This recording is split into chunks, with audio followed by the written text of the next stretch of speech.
Vous avez 2 heures. Non, non. Vous avez Je 20 peux les minutes. passer. Ça fait 15 minutes, on 5 minutes de questions, mais on peut prolonger si vous voulez. Merci.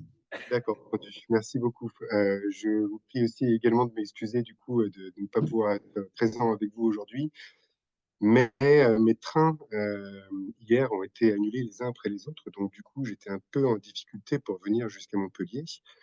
Du coup, je remercie du coup les organisateurs de m'avoir permis de faire cette présentation en visio. Et je sais que on a vu juste à l'instant que ce n'est pas facile de faire ce genre d'exercice en visio parce que avec les coupures de courant euh, et les mouvements sociaux, on a un peu de difficultés et puis avec les difficultés technologiques en plus, c'est pas toujours très simple. Bref, pour en revenir à notre sujet, alors moi je ne vais pas parler de maladie de Parkinson en tant que telle, je vais plutôt parler de maladie d'Alzheimer. Il y a déjà un peu plus de choses qui ont été faites sur la maladie d'Alzheimer. C'est une maladie qui concerne à peu près 1 million de personnes en France, voire plus d'1 million de personnes. Ça varie entre 900 000 et 1,2 million selon les estimations. Donc on a une prévalence qui est relativement importante et qui touche plus de 17%, voire quasiment 20% des personnes qui sont âgées de 75 ans et plus. Aujourd'hui, la maladie d'Alzheimer, c'est les troubles cognitifs, en tout cas, ou les maladies apparentées à la maladie d'Alzheimer, c'est quasiment 60 à 80% des personnes qui sont en établissement d'hébergement pour personnes âgées dépendantes, c'est-à-dire les EHPAD. Et il y a un vrai besoin de comprendre, de mieux comprendre en tout cas, comment ces interventions non médicamenteuses peuvent être mises en place dans ces EHPAD. Alors, voilà, vous voyez, est-ce que ça suit de votre côté du coup ou pas? Ok. Donc, juste pour remettre le contexte, on est dans le contexte médico-social, c'est-à-dire qu'on est dans un contexte dans lequel on mélange le sanitaire qui répond du coup à des besoins médicaux des personnes et aussi un contexte social qui malheureusement est pas assez présent en fait dans ces établissements médico-sociaux, qui elle répond vraiment à cette nécessité de créer du lien avec la personne et de la garder intégrée et incluse dans la société. Et donc, du coup, quand on parle de médico-social, on parle vraiment d'un ensemble de moyens et d'attributions qu'on va mettre en pratique pour synchroniser les différentes approches, qu'elles soient thérapeutiques, pédagogiques, éducatives, mais aussi éventuellement médicales. Ça, c'est juste pour remettre le contexte. Concernant la maladie d'Alzheimer, on a donc différents types de dispositifs pour les accompagner, que ce soit en établissement ou à domicile. On a les pôles d'activité de soins adaptés qui sont finalement des accueils de jour pour les personnes qui ont des troubles cognitifs qui sont plutôt modérés, qui sont en établissement mais qui ne bénéficient pas d'un accompagnement en unité spécifique. On a les unités spécifiques protégées ou de vie Alzheimer, qui sont des unités de vie qui sont dédiées aux résidents qui ont la maladie Alzheimer en EHPAD et qui ont des troubles cognitifs qui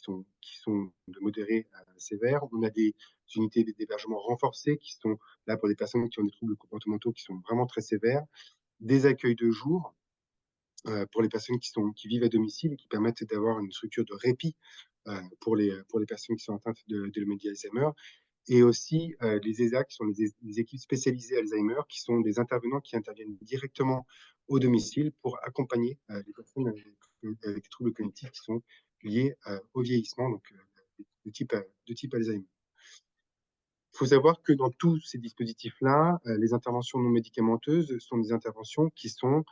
très importantes et qui, quelles que soient finalement les avancées de la recherche médicale et biomédicale sur les traitements médicamenteux, seront toujours indispensables et incontournables pour l'accompagnement de ces personnes-là. Elle consiste majoritairement, dans le cas de la maladie d'Alzheimer, à accompagner les personnes dès les signes et essayer de les aider à surmonter finalement les difficultés qui sont liées aux troubles cognitifs. On en revient du coup un peu à des définitions, et là c'est assez intéressant parce qu'on est vraiment dans le cadre dans la première définition de l'American Psychiatric Association, on est vraiment dans le cadre des interventions dites psychosociales ou non médicamenteuses pour les personnes qui sont atteintes de d'Alzheimer. En tout cas, c'est la définition qui est choisie et qui est la plus fréquemment utilisée pour parler des personnes qui sont atteintes pour parler des interventions non médicamenteuses pour les personnes qui sont atteintes d'Alzheimer à l'international. On est vraiment là dans un objectif d'amélioration de la qualité de vie, du fonctionnement psychologique et social. Et il manque effectivement, on me l'a fait remarquer à plusieurs reprises, le côté moteur, sensoriel aussi. Et on est dans la maximisation des capacités préservées dans le cadre de déficits qui sont ciblés. Ce qui est intéressant, et si on le met en lien avec la définition de Grégory Nino qui a été élaborée lors de la maladie neurodégénérative en 2019, c'est qu'effectivement, on retrouve ces questions de prévention, d'accompagnement et de soins, et que ce sont des interventions qui se matérialisent sous la forme d'un protocole et qui mobilisent éventuellement des mécanismes biopsychosociaux et qui peuvent aussi, du coup, être évalués, qui ont été évalués, en tout cas, avec au moins un indicateur de santé. Le constat, aujourd'hui, c'est qu'on a assez peu d'informations sur l'intérêt potentiel et les modalités d'application des INM en établissement médico-social et notamment en pratique clinique. On a une interrogation qui est relativement importante des pouvoirs publics en termes d'efficacité et d'efficience de ces interventions non médicamenteuses, et par conséquent, ça se traduit par un manque d'engouement, en fait, pour ces interventions-là dans les soins courants, tant par les financeurs que par les décideurs. Et donc, du coup, il y a vraiment tout un travail à faire pour les convaincre, effectivement, du bien fondé de ces interventions et de la manière dont on peut les appliquer sur le terrain. Alors, depuis 2000, effectivement, où on a eu les premières recommandations de l'ANAS pour la mise en œuvre des interventions non médicamenteuses, on a eu une explosion de l'offre dite thérapeutique des interventions non médicamenteuses et que, comme vous pouvez le voir sur ces images, des interventions qui sont parfois, qui peuvent paraître un peu parfois plus ludiques que des interventions thérapeutiques et qui posent un certain nombre de questions, en tout cas sur l'efficacité et la manière dont les choses ont été traduites. Toujours est-il que il y a quand même plusieurs guides sur les INM aujourd'hui qui existent sur les interventions non médicamenteuses, qui ont été mises en place par différentes institutions ou par différents auteurs et qui recensent un certain nombre d'interventions non médicamenteuses pour les patients qui sont atteints de la maladie d'Alzheimer.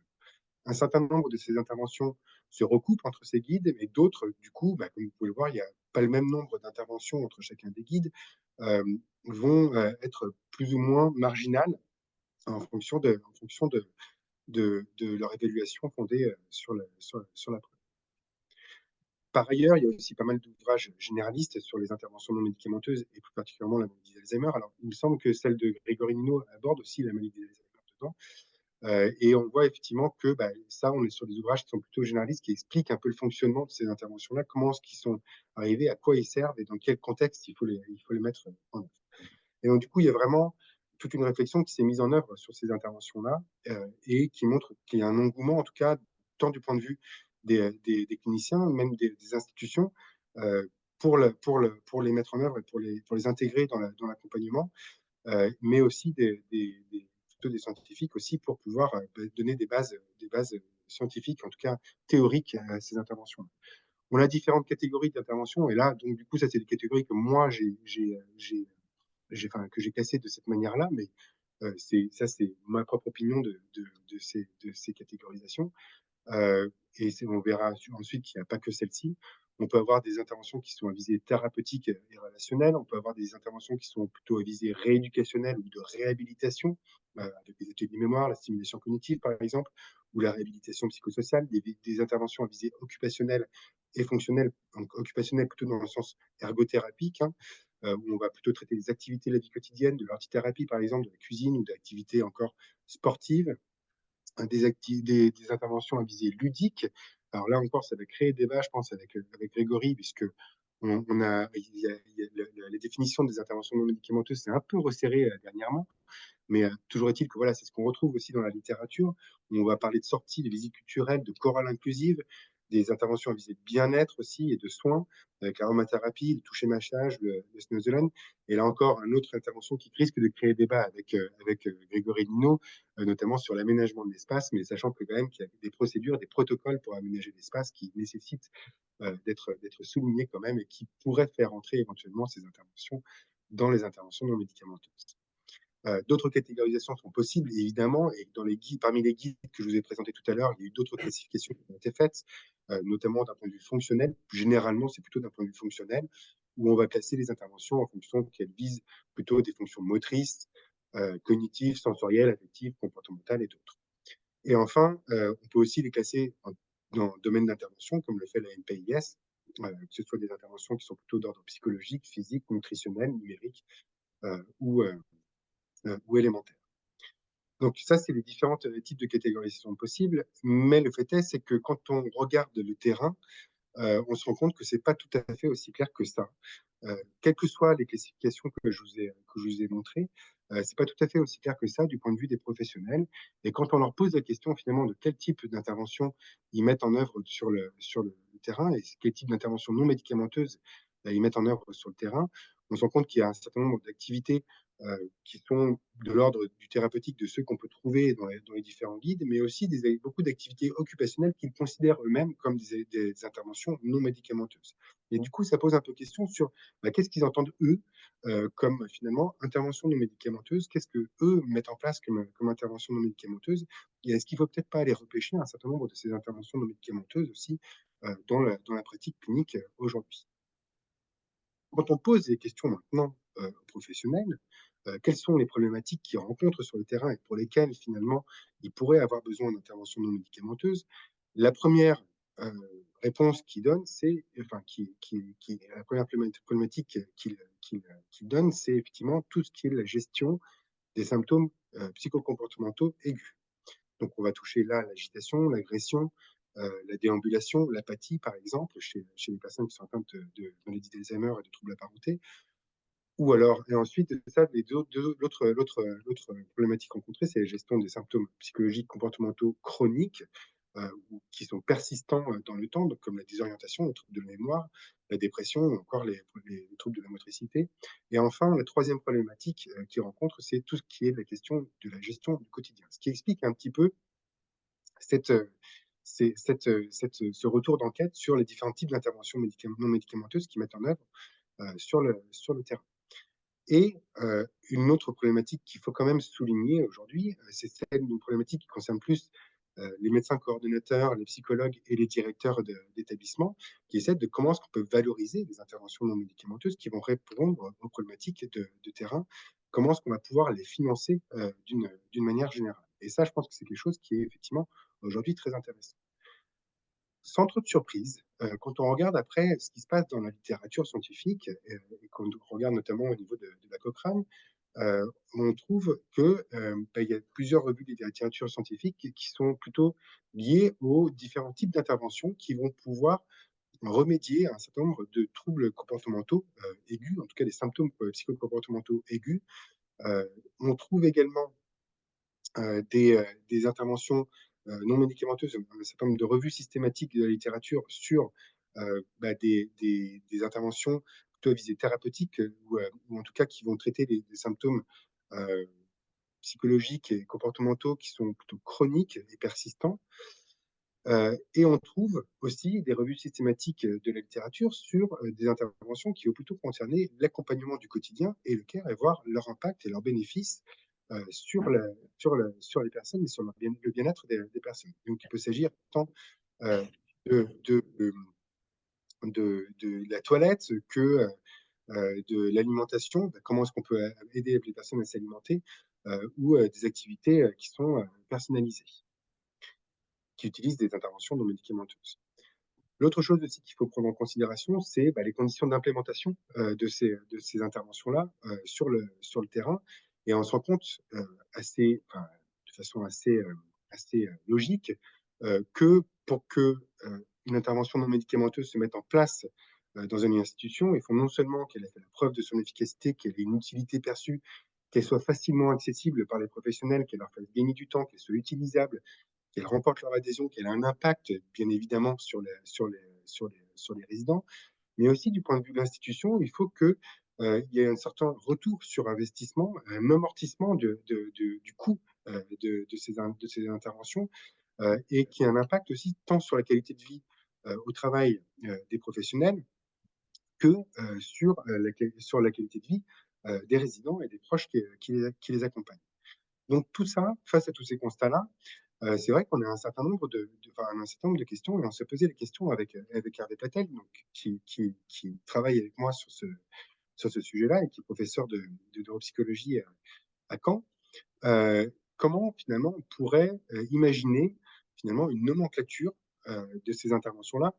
pour la maladie d'Alzheimer, et une nomenclature pragmatique qui est fondée vraiment sur la pratique clinique et qui permette de mieux comprendre aux professionnels comment utiliser les différentes interventions non médicamenteuses dans le cadre de l'exercice de leur fonction, donc dans le cadre de leur exercice clinique. Pour ça, du coup, on s'est dit qu'on allait tout simplement découper en fait les interventions un peu dans la même, enfin, par rapport aux problématiques qu'on rencontre sur le terrain, et on se rend compte que effectivement, il y a un certain nombre d'interventions qui vont rentrer dans chacune de ces cases-là. On attend des interventions d'urgence, de crise aiguë, qui vont chercher à atténuer la survenue de troubles, enfin, de symptômes comportementaux, psychocomportementaux aigus, comme l'anxiété, l'agression, l'agitation. Et donc là, on va plutôt à court terme, en tout cas, ou à moyen terme. On va avoir des interventions à visée thérapeutique ou de réhabilitation. Le côté thérapeutique est toujours un peu questionnable, en tout cas, mais on va plutôt être sur des interventions à visée de réhabilitation. On va chercher à atténuer, voire remédier à un symptôme ou à améliorer le fonctionnement de l'individu, mais cette fois-ci en des termes durables, durablement, du coup. Et ça peut durer plusieurs mois, et on va avoir des interventions qui sont plutôt préventives ou d'accompagnement ou de care, en tout cas, qui va plutôt viser à maintenir les habiletés, augmenter le pouvoir d'agir, donc tout ce qui est de l'empowerment, et essayer de préserver un maximum les capacités physiques, cognitives des personnes par des interventions qui sont plutôt occupationnelles, donc du point de vue ergothérapique, ou culturelles, voire même de loisirs, où on peut comprendre effectivement un certain nombre d'interventions sportives comme les activités physiques. Pour chacune de ces catégories, pour chacune des catégories, pardonnez-moi, de cette nomenclature, en fait, on se rend compte que on va avoir différents contextes d'intervention, des interventions de différentes natures avec différents objectifs, et une temporalité qui va être différente en fonction du type d'intervention dans la nomenclature dans laquelle on va se trouver, dans la catégorie de la nomenclature dans laquelle on va se trouver. Sur les interventions de crise, et comme on l'a vu tout à l'heure, on va plutôt être sur des crises anxio-dépressives, des comportements agressifs, etc. On va avoir des interventions qui vont être plutôt individuelles, qui vont avoir un objectif de régulation comportementale et émotionnelle, et on va être sur une temporalité des interventions dont la durée vont être entre 15 minutes et 1 heure, avec une fréquence qui sera autant que nécessaire, en tout cas pour calmer ces crises anxio-dépressives ou ces comportements agressifs, par exemple, et avec des périodes d'intervention qui vont plutôt être courtes, voire ponctuelles, en fait, dans un certain nombre de cas. Pour ce qui est des interventions à visée thérapeutique, on va vraiment les mettre en œuvre suite à un bilan clinique, neurocognitif ou comportemental. On va avoir des interventions plutôt individuelles ou collectives. On va essayer de travailler un certain nombre de mécanismes cognitifs, sociaux, voire comportementaux. Et là, on va être sur des interventions dont la durée va plutôt ça va être aux alentours de 30 minutes à 1 heure, avec une fréquence qui, alors quand on regarde la littérature, on conseille plutôt qu'il y ait une fréquence qui soit au minimum de 2 fois par semaine, mais ça peut monter jusqu'à 3 fois par semaine aussi, avec des périodes de plusieurs mois, voire tout au long de l'institutionnalisation de la personne en fonction de la persistance des troubles auxquels on fait face, et de l'impact, bien sûr, qu'ont les interventions sur ces personnes. Et enfin, on va avoir des interventions qui vont être préventives, où finalement, l'objectif, ça va être vraiment de maintenir les capacités, comme je vous disais tout à l'heure, et on va faire un bilan occupationnel à l'aide de l'ergothérapeute. L'objectif, ça va être plutôt être la prise en charge quotidienne de ces personnes-là. Donc, on va vraiment être sur une prise en charge globale. On va maintenir les fonctions cognitives des personnes, les communicationnelles et affectives. Ça, c'est vraiment notre objectif. Et on va être sur des petites interventions parfois qui vont durer qui vont être très courtes, qui peuvent durer 10 minutes selon l'activité que l'on souhaite mettre en œuvre, qui peut aller jusqu'à peu près 1 heure. C'est des fréquences qui sont quotidiennes, c'est tout au long de la journée. Et là, on est vraiment sur une période qui est au long cours. Maintenant, quand on regarde ces différentes interventions et qu'on essaie de comprendre les ressources des établissements, et là, c'est encore quelque chose qui est important de comprendre, c'est qu'effectivement, ça nous permet de déterminer les ressources dont on va avoir besoin dans les établissements pour mettre en œuvre ces différents types d'interventions. Donc, on va avoir besoin d'espaces dédiés, qui vont être, enfin, on va avoir besoin d'espaces dédiés, d'implications plus ou moins importantes de personnel, qui sont médicaux ou soignants, de thérapeutes qui sont plus ou moins formés aux INM, et avoir des ressources externes, qui vont être variables en fonction des interventions et la nature des interventions qu'on va mettre en œuvre. Et enfin, ce qui va être très important aussi, c'est de voir comment est-ce qu'on peut valoriser ces interventions-là sur les principales grilles d'évaluation de la dépendance, qui sont la grille Agir et la grille Pathos, dans les établissements socio-médico-sociaux, notamment dans les EHPAD, et qui vont permettre de financer aussi, enfin, qui vont éventuellement pouvoir financer un certain nombre de ces interventions-là. Donc, sur ce qui est de la crise, des interventions à visée thérapeutique ou des interventions préventives, finalement, on va avoir différents types d'interventions, enfin différents types d'espaces en tout cas euh, qui vont être plus ou moins recommandés. Donc pour les crises, ça va être indispensable d'avoir un espace qui est dédié, où ça peut se passer effectivement dans la chambre du patient. Pour les interventions à visée thérapeutique ou de réhabilitation, ça va être plutôt recommandé d'avoir une pièce aménagée aux INM, mais finalement, ça peut se passer aussi dans un espace d'activité. Et pour tout ce qui est préventif, en ce qui concerne les espaces, ça va être plutôt les espaces personnels. Bref, je ne vais pas tout vous décrire, mais je pense que ce qui est important, c'est notamment en termes d'implication des personnels médicaux, pour ce qui est d'intervention de crise et d'urgence, vraiment une prescription médicale ou un avis médical, voire même pour tout ce qui est des visites thérapeutiques et de réhabilitation, ça va être très recommandé. Pour tout ce qui est